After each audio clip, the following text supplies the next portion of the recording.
It's fair to say that most Hollywood movies follow a pretty standard structure. The hero faces a problem, they venture off on a quest to fix said problem, they battle the villain and triumph. The end. But of course, not every film dares to follow quite that precise formula, and sometimes we'll roll credits with the antagonist coming out on top. This typically skews towards villains who are a little more morally ambiguous in their behaviours and perhaps have a genuinely compelling reason to be doing what they're doing, but every so often, pure evil wins out. These 10 villains represent evil in the purest sense, from hellish supernatural forces to demented serial killers, tyrannical spaced terrorists, and good old-fashioned human trash. These entities weren't merely the worst of the worst, they also won as well.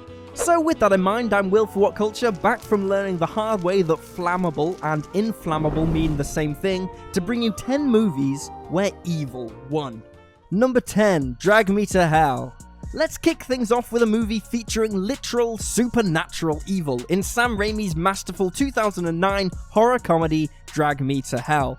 The plot revolves around bank loan officer Christine, who denies a loan to a European gypsy woman, who in turn places a curse on Christine's jacket button. Over the days that follow, Christine is tormented by a demonic entity which plans to drag Christine to hell after subjecting her to 3 days of torture. After making numerous attempts to shift the curse, including sacrificing her dear cat, she believes she's finally passed it on by burying the cursed button with the corpse of the recently deceased gypsy woman. But as Christine meets her boyfriend Clay at a train station in the film's final scene, he reveals that she buried the wrong envelope, at which point demonic hands emerge beneath the train tracks and yes, drag her straight to hell as Clay watches on in disbelief. Given the reasonable expectation from most audiences that Christine would find a way to beat the curse and live a happy life, it came as a genuine surprise that Raimi went ahead and ensured his film fully lived up to its epic title. And to think all of that came about just from a bloody bank loan. Number 9, 7. Serial killer John Doe may only be a human manifestation of evil, and moreover he dies at the end, but that does little to dilute the ugliness of his heinous actions throughout David Fincher's superbly gritty thriller. Doe crafts an elaborate and thoroughly revolting plan to highlight the worst of humanity by theming his kills off the 7 deadly sins. And Doe saves the best for last, with the final 2 sins coming ferociously full circle. The 6th sin, envy, is Doe's own to bear, harbouring jealousy over Detective Mills' family life and murdering his pregnant wife as a result. As Mills is delivered a box containing his wife's decapitated head, he's able to contain his anger for just a few scant moments before shooting Doe dead, fulfilling the 7th and final sin, wrath. Doe's plan is undeniably convoluted, but it's worth it for the sheer sick poetry on display and the creativity of his scheme. If that ain't evil, and admittedly mentally ill, then what is? He may have ended the movie with a bullet in his brain, but Doe's death was a necessary condition for his moral victory over a corrupted, defeated Mills. Number 8, Terminator 3, Rise of the Machines. Can artificial intelligence be evil? That's a question posited by so much contemporary science fiction, and if you've seen the first 2 Terminator movies, which let's be honest you probably have, then the answer seems pretty damn obvious. But after T2 delivered audiences with an uplifting and optimistic finale where Judgment Day was averted and humanity was left to make their own future whatever they saw fit, the belated threequel swiftly decided to undo all of that. Easily the best part of an otherwise standard issue sequel, T3's climax reveals that John Connor and Catherine Brewster were never supposed to stop Judgment Day, but simply survive it. In one of the all-time bleakest endings to an 180 million plus blockbuster, billions of lives are wiped out as Skynet launches an awesomely destructive nuclear holocaust on Earth. Connor and the other survivors are then presumably left to fend for themselves in a post-apocalyptic wasteland while Skynet flourishes. As much as it flies in the face of T2's ending, as a commentary on the inevitability of humanity effectively plotting its own demise, it's really quite ballsy and brilliant. Number 7, No Country for Old Men. Much has been written about Anton Chigurh, the antagonist of the Coen brothers' Best Picture-winning Western, with many noting him to represent both the unstoppable evil trope common to many author Cormac McCarthy's novels, and also the inevitability of both violence and death. Chigurh's mission throughout the movie is to recover a satchel of money from a drug deal gone wrong, sending him on a collision course with the film's protagonists. Some may argue that Chigurh's methods, whereby he decides the fate of anyone he crosses with a coin flip, are too random to be evil, but McCarthy and the Coens seem to ultimately leave it up to the audience to decide. After all, the coin isn't the one killing anybody by itself. The film ends with Moss dead and the implication that Chigurh escaped with the money, while a defeated Bell is left simply to his own devices. Chigurh is involved in a nasty car accident before he leaves town, but it's quite clear that he makes a clean-ish getaway regardless. Number 6. Saw. The Saw franchise tries to paint the Jigsaw Killer, aka John Kramer, as anything but a serial killer. There's a rather discomforting hand-waving of his actions throughout the franchise, which suggests that because he gives people a chance to escape his demented traps, he somehow avoids the label of murderer. But apply any real-world logic here and Jigsaw is an ingenious force of evil, guilty of dozens of deaths, if possibly a result of the terminal cancer pressing on his brain. Still, 99.999% of the world's brain cancer patients don't just decide to test humanity's capacity for survival in their final days, so Kramer is absolutely a monster of the highest order.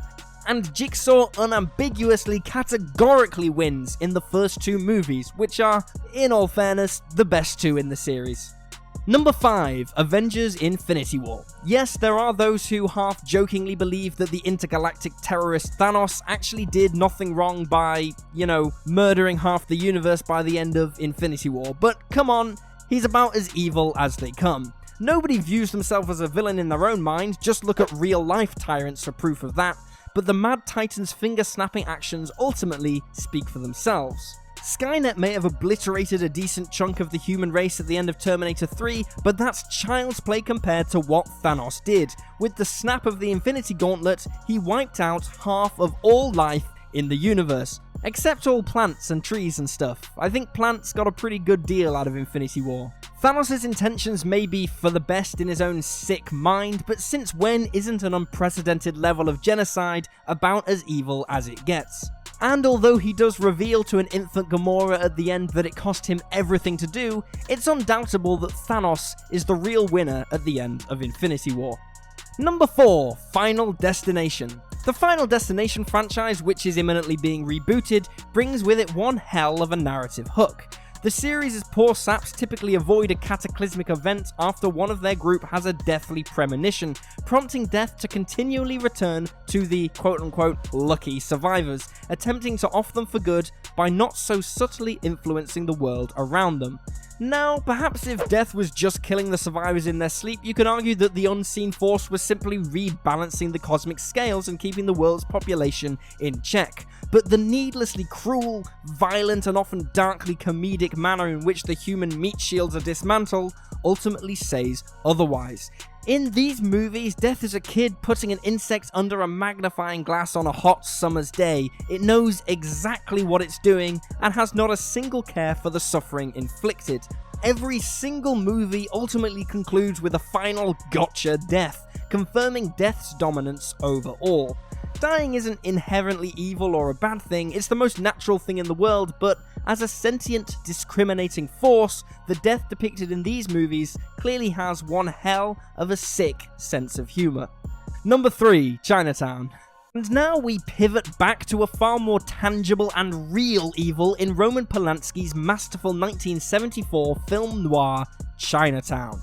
In one of the hands-down best downer endings in cinema history, protagonist Jake's plan to get Evelyn and her daughter/sister Catherine safely away from their rapist father/grandfather Noah Cross goes horribly wrong.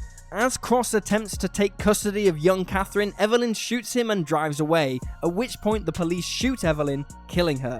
A distraught Catherine is then taken away by Cross, presumably free to be abused by him forevermore, while Jake is powerless to intervene, and is effectively told just to move on. Forget it, Jake, it's Chinatown. It's a great film, but man, that ending is devastating. Number 2, The Vanishing. If you haven't seen this incredible 1988 Dutch thriller about a man desperately searching for his missing girlfriend, you absolutely need to change that, like right now.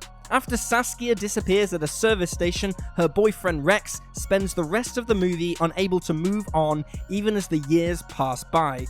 As is uncommon for the genre, the film doesn't try to shield the audience from its antagonist, instead depicting kidnapper Raymond in all of his unsettling ordinariness. And that is the true genius of the film. Evil is everyday and banal and could manifest within your neighbor, your co-worker, or that guy in front of you in the supermarket. Rex's determined fascination with finding out what happened to Saskia ultimately leads him to meet up with Raymond, who promises to reveal what happened to Saskia if Rex agrees to go through the same process. Rex, wrecked by his curiosity, agrees to drink a drugged coffee given to him by Raymond, after which he wakes up buried alive, doomed to his fate. The movie then ends with Raymond enjoying a relaxing day at home with his family, cementing the deeply disturbing quality of his quote-unquote normal life and the impossible evil lurking within.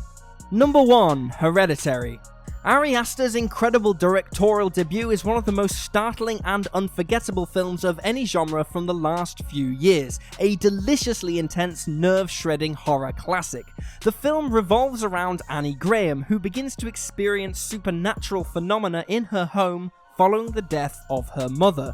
Over the course of the film, it slowly becomes clear that her dear old mum wasn't quite who she appeared. She was in fact part of a cult plotting to resurrect a demon by transferring his consciousness into that of a suitable male host. Over the course of the movie, Annie and her family are dismantled by the cult. Her daughter Millie is decapitated in a vehicular accident, her husband Steve is burned alive, and she herself ends up being possessed before slicing her own head off with a piece of piano wire. And that's not even the worst of it. Her son Peter, who drove the car that killed his sister, is emotionally brutalized during the film, weakening him enough that the demon can enter him in the final scene. Hereditary concludes with the demon inside Peter, a virile host, with a fleet of endlessly loyal cult members ready to do his bidding. It's the very definition of evil prevailing and is absolutely haunting in every fiber of its being.